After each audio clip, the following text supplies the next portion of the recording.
Hello everyone, welcome back at my YouTube channel English with Magic and here I am Sarvis और आज का मेरा topic है fill correct helping verb। ये कुछ सेंटेंसेस हैं जिसमें आपको हेल्पिंग वर्ब फिल करनी है। ये डिफरेंट टाइप्स ऑफ टेंस हैं, इससे आपके टेंस क्लियर होंगे और कहाँ पर कौन सी हेल्पिंग वर्ब फिल करनी है ये भी क्लियर होगा। ओके, तो कैसे हम इसको कंप्लीट करेंगे? तो हमें सबसे पहले जब भी इस टाइप के सेंटेंस फिल करने हों तो हमें मेन चीज़ ये है कि हमको ये पता होना चाहिए कि ये टेंस कौन सा है, राइट। अगर आपको ये पता होगा कि ये कौन सा टेंस है तभी आप हेल्पिंग वर्ब फिल कर पाओगे। क्योंकि माना कि प्रेजेंट इंडेफिनिट टेंस है या प्रेजेंट कंटिन्यूअस टेंस, तभी तो। और आपको पता होना चाहिए कि प्रेजेंट कंटिन्यूअस टेंस में कौन सी हेल्पिंग वर्ब होती है इज, एम, आर। तो इज, एम, आर में से ही किसी एक को सब्जेक्ट के अकॉर्डिंग फिल करना है, राइट। तो आइए देखते हैं।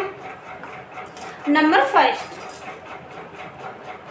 ही test writing a letter. Okay, तो इस टाइप का जब भी आपको कोई सेंटेंस फिल करने हो तो सबसे पहले आपको इसमें ये देखना है कि वर्ब क्या है हमारी राइटिंग में आईएनजी ऐड है, ठीक है। राइट में आईएनजी ऐड है और आईएनजी किसके साथ ऐड होती है?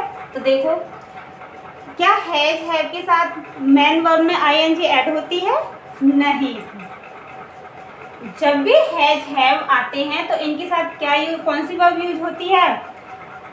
मेन वर्ब की थर्ड फॉर्म। जैसे राइट की थर्ड फॉर्म क्या है? रिटन। अगर यहाँ पे रिटन होता तो हम यहाँ फिल करते हैज।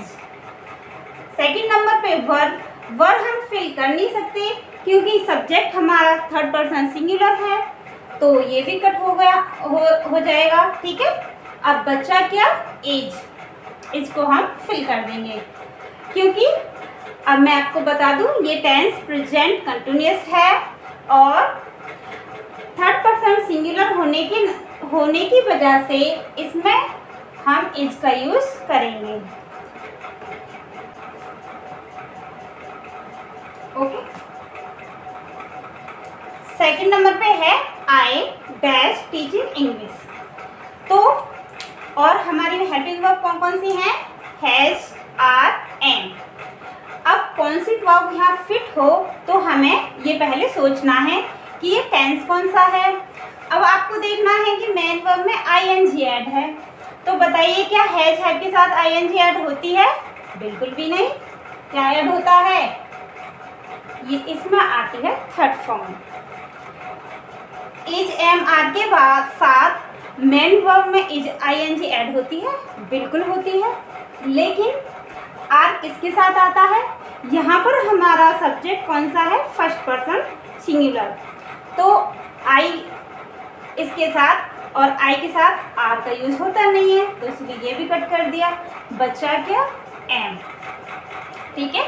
आई के साथ क्या यूज होता है? M.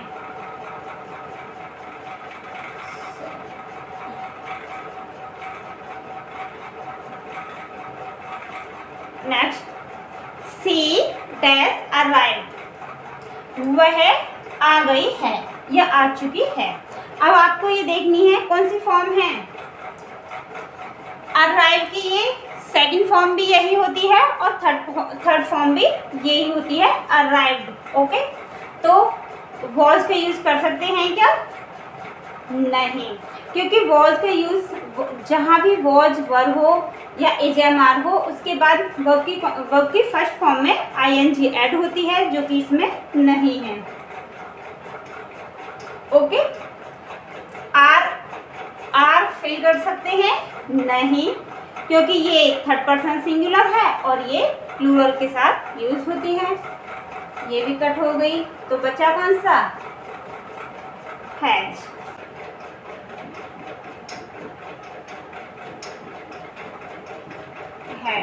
Okay,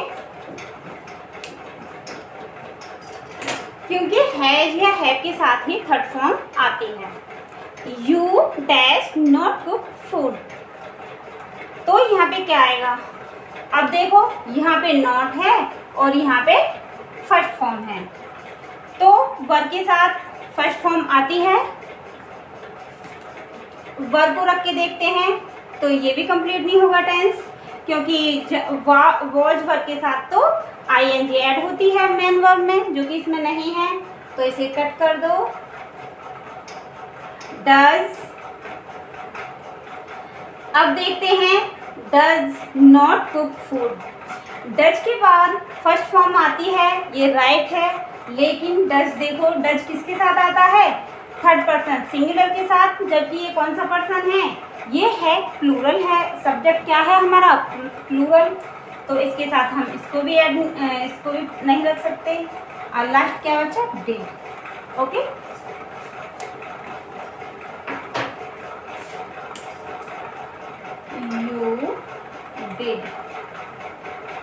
you did not cook food, आपने खाना नहीं बनाया। We dash come here before he ran away, इसका मतलब है कि उसके भागने से पहले हम यहाँ आ चुके थे। ठीक है, अब आपको देखना है कि जब भी टेंस में बिफोर या आफ्टर आए, जो दो सेंटेंस हों और बिफोर या आफ्टर से जुड़े हुए हों, तो उसमें कैसे कैसे हमें क्या यूज़ करना है, ये अब हम देखते हैं। तो देखिएगा, वी क्या हैज यूज हो सकता है? बिल्कुल भी नहीं। ये सब्जेक्ट हमारा प्लूरल है और प्लूरल के साथ क्या आता है? हैव, तो इसे कट कर दो। हैड और इज का यूज करेंगे नहीं, क्योंकि वी के साथ इज नहीं आता। हैड,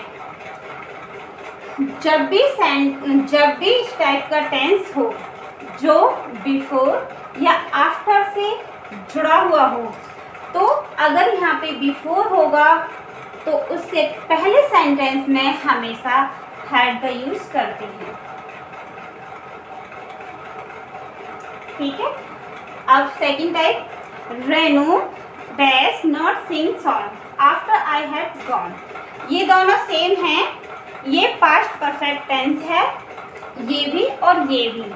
ठीक है, लेकिन उनमें जैसे कि उसके आने से पहले वह भाग चुका था, या पुलिस के आने से पहले चोर भाग चुका था, या फिर माताजी के आने के बाद रोहन ने खाना खाया था। ओके, इस टाइप के सेंटेंस होते हैं। अगर बिफोर हो तो उससे पहले हैड आएगा और उसके बाद वाले सेंटेंस बनेगा पास्ट इंडेफिनिट में, इसीलिए यहाँ पर सेकंड फॉर्म आई है। ठीक है, अब ये देखो, Renu dash not sing song after I had gone. Just इसका अपोजिट हो जाता है, बिफोर में पहले हेड आएगा, आफ्टर में बाद में हेड आएगा। ठीक है, तो Renu not sing a song. अब देखिए, पास्ट इंडेफिनिट में कौन सी वर्ब यूज होती है? डिड।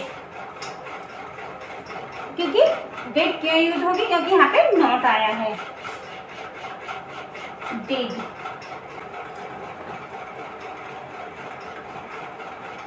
ओके, देखो वर हम लगा नहीं सकते, क्योंकि वर के साथ अगर यहाँ वर लगाएंगे तो इसमें आईएनजी होना चाहिए, जो कि नहीं है। हेड भी नहीं लगा सकते क्योंकि यहाँ फर्स्ट फॉर्म है। अब देखते हैं आगे, she dash been reading book since morning. ठीक है, तो अब आपको देखना है कि इसमें बीन है, तो एम के साथ बीन आता है? नहीं जी, बिल्कुल भी नहीं आता, इसे कट कर दो। क्या इज के साथ बीन आता है? नहीं। क्या हैज के साथ बीन आता है? Yes. Present perfect continuous tense में हैज बीन, हैव बीन का यूज करते हैं, प्लस वर्ब की फर्स्ट फॉर्म में आईएनजी यूज करते हैं। और इस चीज को आप कैसे पहचानोगे? क्योंकि इसमें टाइम अवश्य दिया होता है। अगर इसमें टाइम ना दिया होता तो ये सिंपल सेंटेंस बनता शी इज रीडिंग बुक। वहाँ बीन का यूज नहीं करते, ठीक है। तो she has been. I dash buy this pen. Okay, क्या वॉज आएगा? नहीं। अगर इसमें आईएनजी होता मतलब आईएनजी ऐड होती तो वॉज आता। इसे कट कर दो। अब देखो फर्स्ट फॉर्म किसके साथ आती है? हेड के साथ फर्स्ट फॉर्म आती है? नहीं। सेल के साथ फर्स्ट फॉर्म आती है? Yes. I said buy this pen. मैं इस पेन को खरीदूंगी। You dash be reading books. क्या अब आपको देखना है बी किसके साथ आ सकता है? सेल के साथ, विल के साथ या वर के साथ? वर तो बी की ही फॉर्म है तो ये तो आएगी नहीं। अब इसमें से सिलेक्ट करना है कि सेल या विल। तो ये टेंस है फ्यूचर कंटिन्यूअस टेंस, जिसमें आई और वी के साथ सेल आता है, बाकी अदर के साथ विल आता है। तो हम सेल को कट कर देंगे और राइट हो जाएगा विल। ओके, एक बार क्विक रिवीजन करा देती हूँ।